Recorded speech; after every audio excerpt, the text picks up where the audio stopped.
What would you do if your neighbor not only stole from you but then tried to get you in trouble for it? Jake Carter had dealt with plenty of nonsense from his neighbor Karen since the day she moved in. She was the kind of person who believed rules didn't apply to her, and if she wanted something, she simply took it, whether it belonged to her or not. At first, it was small things.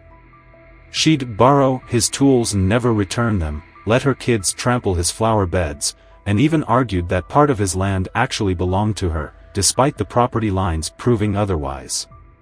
Jake had learned to pick his battles, mostly ignoring her antics.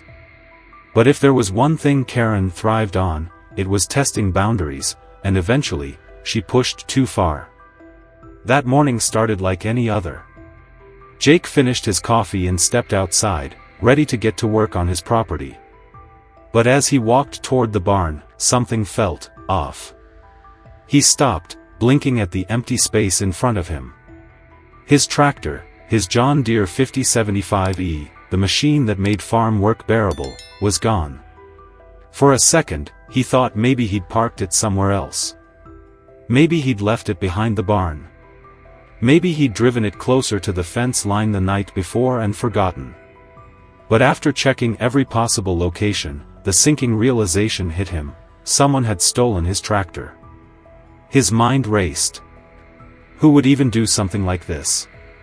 It wasn't the kind of machine someone could just roll away unnoticed. Then, before he could even pull up his security footage, an HOA violation notice caught his eye, taped to his mailbox. His stomach twisted as he tore it open. Dear Mr. Carter, it has been reported that a large piece of equipment has been abandoned on community property. Please remove it immediately to avoid further penalties. Jake's hands clenched. The notice was signed by Karen. His tractor wasn't just missing. Karen had taken it, and now she was trying to turn it into his problem. Jake didn't waste a second. He stormed back into his house, fists clenched as he pulled up the security camera footage. It didn't take long to confirm what he already suspected. There, clear as day, was Greg, Karen's spineless husband, driving Jake's tractor straight into their backyard like he had just bought it from a dealership. The timestamp showed it had happened late last night, well after dark. And there was Karen, standing next to him, arms crossed, nodding like a queen inspecting her latest acquisition. Jake's blood boiled. He grabbed his phone and marched straight to Karen's front door, knocking so hard the cheap decorative wreath nearly fell off. After a few seconds, the door swung open, and there she stood, already wearing that smug, entitled smirk. "Oh, Jake," she drawled, tilting her head as if he had just dropped by for a friendly chat. "What's with the attitude? You know damn well what this is about," Jake growled. "Where's my tractor?" Karen sighed dramatically, crossing her arms. "Oh, for heaven's sake, it was just sitting there, Jake. You weren't even using it. Greg needed it for a little yard work. What's the big deal?" Jake took a slow, measured breath. He was a patient man, but Karen had a way of scraping away at whatever patience he had left. "The big deal," he said, voice dangerously low, "is that it's mine. And you stole it. You have exactly 5 minutes to get it back on my property, or I'm calling the sheriff." Karen rolled her eyes and let out a laugh, an actual laugh, like he was being ridiculous. "Oh, don't be so dramatic. We were going to bring it back once we were done. Besides, you have 2 hands, don't you? It's not like you need it every second of the day." Jake didn't bother responding. He just turned around and walked straight back to his house. He had given her one chance. She had laughed in his face. That was all the permission he needed. Within minutes, he was on the phone with the sheriff's office. When he explained the situation, the dispatcher didn't even sound surprised. "Karen again?" she sighed. "Yeah, we'll send someone over." 15 minutes later, Sheriff Cole Dawson pulled up in his squad car, stepping out with the kind of calm authority that came from dealing with troublemakers for decades. Jake had known Dawson for years. He was a no-nonsense guy, not easily swayed by sob stories or entitled theatrics. Jake didn't even have to explain much. He simply pulled up the footage and showed the sheriff Karen's little stunt. Dawson watched in silence, his expression unreadable, then nodded. Yeah, that's straight-up theft. The two men walked over to Karen's house together. The moment she saw the flashing lights outside her window, she bolted out the door, already in full Karen mode, hands on her hips, eyes wide with exaggerated outrage. "Oh, come on, this is ridiculous," she shrieked before the sheriff could even say a word. "Jake is making a scene over nothing. I was just borrowing it." Dawson didn't even blink. "Ma'am, that's not how borrowing works. Did you ask for permission?" Karen scoffed, flicking her hand dismissively. "I didn't think I had to. He always lets me borrow stuff. Why is this any different?" Jake folded his arms, smirking. "Because I never let you borrow a $50,000 tractor, Karen." Dawson took a step closer. "Ma'am, I'm going to need you to return the property immediately." Karen's expression darkened, and she threw her hands in the air. "Fine. I'll give it back, but this is harassment, just so you know. I have rights." The sheriff didn't even look impressed. "You do. And you're about to be read them."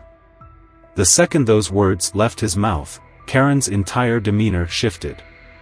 The smugness evaporated in an instant. She took a step back, stammering. Wait. You're arresting me? For what?" "Theft," Dawson replied matter-of-factly. "You took something that wasn't yours, refused to return it, and now you're dealing with the consequences." Karen let out a strangled, hysterical laugh, like she couldn't believe what she was hearing. But you can't do this to me. I have children." Dawson sighed, as if he had heard this 100 times before. "Ma'am, having kids doesn't make you exempt from the law." For the first time during the entire ordeal, Greg finally spoke up. Sheriff, maybe we can work something out," he muttered nervously, shifting his weight from foot to foot. "It was all Karen's idea. I told her it was a bad idea." Jake raised an eyebrow. "Oh really? Because I saw you driving it." Greg gulped, his eyes darting toward Karen. "I mean, she said you wouldn't mind." Karen whirled on him. "You traitor. You were the one who said we should do it." Greg took a step back, hands up defensively. "I never said steal it. I said ask first. You were the one who laughed and said, 'What's he gonna do? Call the cops?'" Dawson exchanged a look with Jake, unimpressed. "Well," he said, "we have our answer." Karen was still ranting as Dawson led her to the squad car, screeching at everyone but herself. Greg stood awkwardly on the porch, watching his wife get hauled away with the look of a man who had just realized he might actually sleep better if she spent a few nights in jail. As the sheriff's car pulled away, Karen's voice echoed through the neighborhood. "Jake, you're gonna regret this. I'll sue. I'll." The door slammed shut, mercifully cutting her off. Jake exhaled, a deep sense of satisfaction washing over him. Karen had pushed her luck one too many times, and now, she was finally facing real consequences. He turned to Greg, who was still standing there, shifting uncomfortably. "So," Jake said, arms crossed, "you bringing my tractor back, or do I need to press charges on you too?" Greg swallowed hard. I'll bring it back right now." Jake smirked. "Good choice." As Greg scrambled to retrieve the tractor, Jake walked back to his house, whistling the happiest tune he'd whistled in years. Jake thought that was the end of it. That for once, Karen had finally been taught a lesson. But he should have known better. Because Karen wasn't just entitled, she was delusional. And delusional people? They don't back down. They double down. It started just days after her release from jail. Jake had barely stepped outside to enjoy his morning coffee when he spotted her stomping down the driveway, sunglasses perched dramatically on her head, phone clutched in one hand like a weapon. Even from a distance, he could tell she was fuming. "You think you're funny, don't you?" she snapped the second she reached him, her voice already climbing toward a screech. Jake raised an eyebrow. "Morning, Karen." "Don't you morning, Karen me," she spat, jabbing a manicured finger in his face. "Because of you, I spent 2 nights in jail. Because of you, my name is in the local paper. People are talking about me like I'm some kind of criminal." Jake blinked. "Karen, you are a criminal." She gasped, as if he had just slapped her across the face. "I was set up. This was entrapment. You could have just let it go, but no, you had to be vindictive about it. You humiliated me." Jake chuckled. "Karen, I had video footage of you stealing my tractor. The sheriff caught you red-handed. How exactly was this a setup?" Karen's lips thinned. "You could have handled it civilly, but no. Instead, you ruined my life. So, guess what, Jake? I'm suing you." Jake stared at her for a long moment. Then, finally, he said, "For what? Holding you accountable for stealing my property?" Karen tossed her hair dramatically. "For emotional distress. For slander. For the humiliation I've suffered because of your pettiness." Jake exhaled slowly, biting back a laugh. "Let me guess, you'll be representing yourself?" Karen's smile was pure venom. "Oh, you'll be hearing from my lawyer." And with that, she spun on her heel and marched back to her house, leaving Jake shaking his head in disbelief. Weeks later, the day of the court hearing arrived. And it was, to put it lightly, a disaster. The small courtroom was packed, far more people than anyone expected. Word had spread fast, and it seemed half the town had shown up just to watch Karen's meltdown in real time. Jake sat calmly at his table, hands folded in front of him. He had come prepared.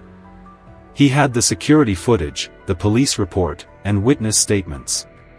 Everything he needed to shut this nonsense down. Karen, however, sat on the other side of the room with the confidence of a woman who had already won. She was dressed as if she were attending a high-society brunch rather than a lawsuit she had zero chance of winning.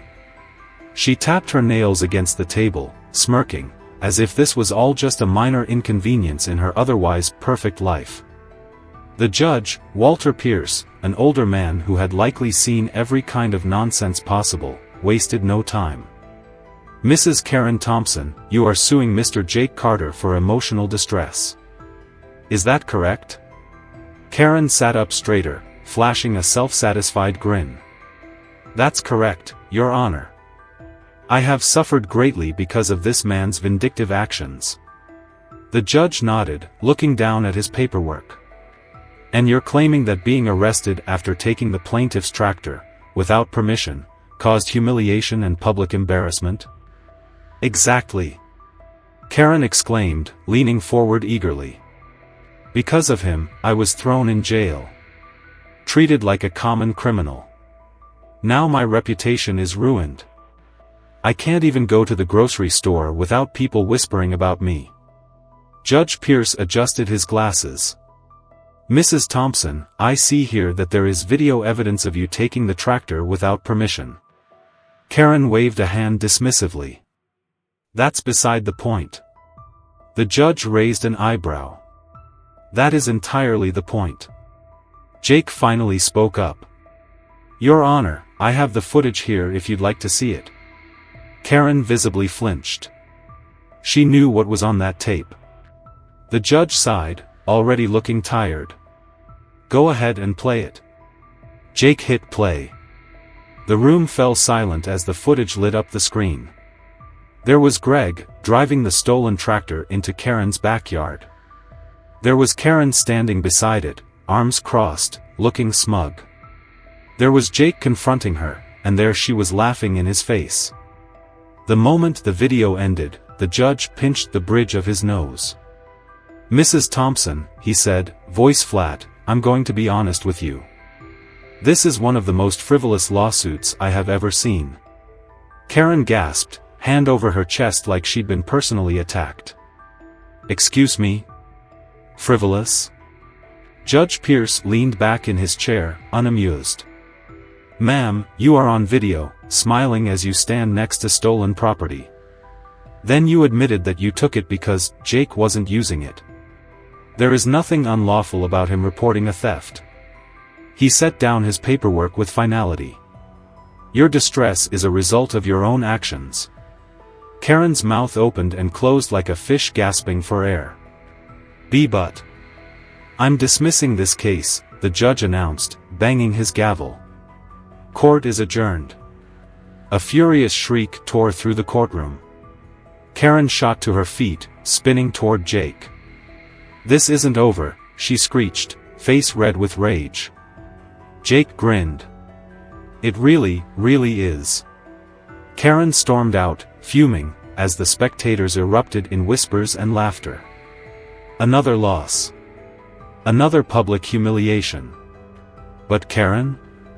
She still wasn't done. Because she was about to lose everything. And for once, it wasn't anyone's fault but her own.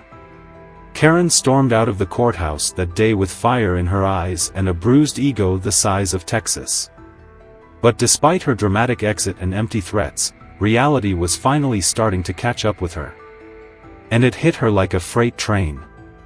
The first real blow came in the form of a probation notice. Since she had pleaded down her theft charges to avoid jail time, she was now on official probation, which meant mandatory check-ins, community service, and a hefty fine that she had no way of paying off.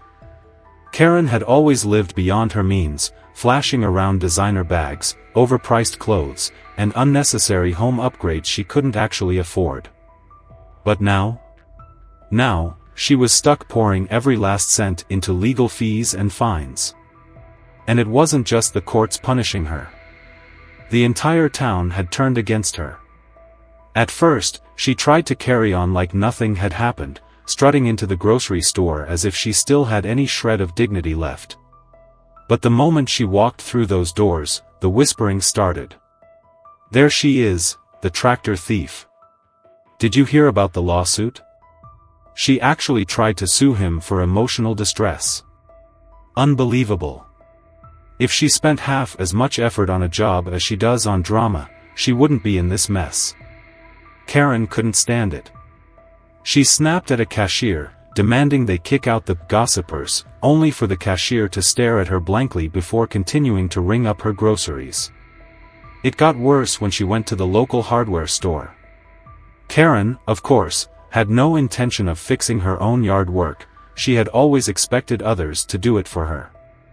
But with her reputation in the gutter, no one would help her. She stomped into the rental department, fully expecting to walk out with the equipment she needed. Instead, she was met with an awkward silence. Sorry, ma'am, the store manager finally said, not even bothering to hide his smirk. We don't rent to customers with a history of property disputes. Karen nearly exploded on the spot. Excuse me? Are you seriously denying me service? The manager shrugged. Not my call. Company policy. But Karen wasn't stupid. She knew exactly whose fault this was. Jake. She could picture him laughing at her misery, sitting on his porch, probably already planning his next petty revenge against her. And that thought? It made her blood boil. But before she could even figure out how to get back at him, her entire life collapsed around her. She had been trying to sell her house, had planned to for months, ever since she decided the neighborhood wasn't up to her standards. But now? Nobody wanted to buy from her. Word had spread like wildfire. No one wanted to live next to Karen the con artist. No one wanted to risk becoming the next victim of one of her ridiculous lawsuits. No buyers. No offers. Nothing. And then came the final, devastating blow. Greg left her. It happened on a quiet afternoon. Jake was working on his property, enjoying the peace that had settled over the neighborhood now that Karen had been put in her place. That was when he saw Greg walking down the driveway, a suitcase in hand. Jake set down his wrench and leaned against his truck. "Going somewhere?" Greg let out a long, exhausted sigh. "Yeah. Away from Karen." Jake blinked. "Wow. What finally did it?" Greg let out a humorless laugh. "Are you kidding? That courtroom stunt.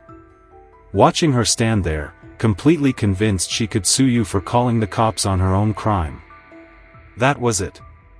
That was the moment I realized. I married a lunatic." Jake whistled.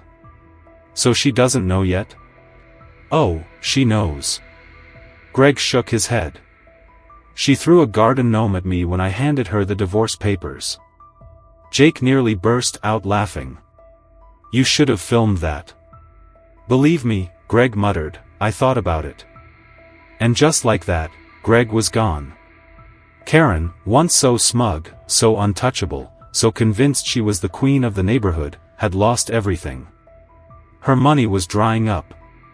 Her friends had abandoned her.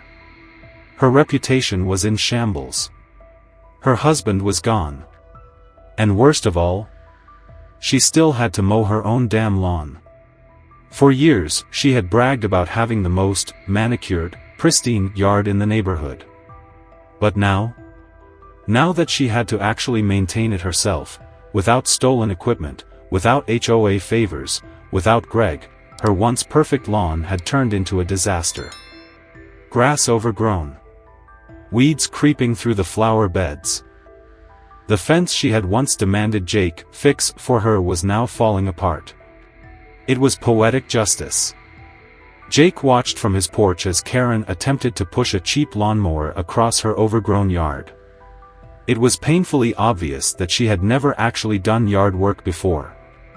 Every few feet, the mower stalled. Karen yanked at the starter cord, cursing under her breath. It was a beautiful sight. Jake smiled, leaned back in his chair, and took a long sip of his coffee. And Karen? She glared at him from across the fence, seething, looking like she wanted nothing more than to launch that lawnmower straight at his head. But there was nothing she could do. She had brought this all on herself. Jake thought that was the end of it.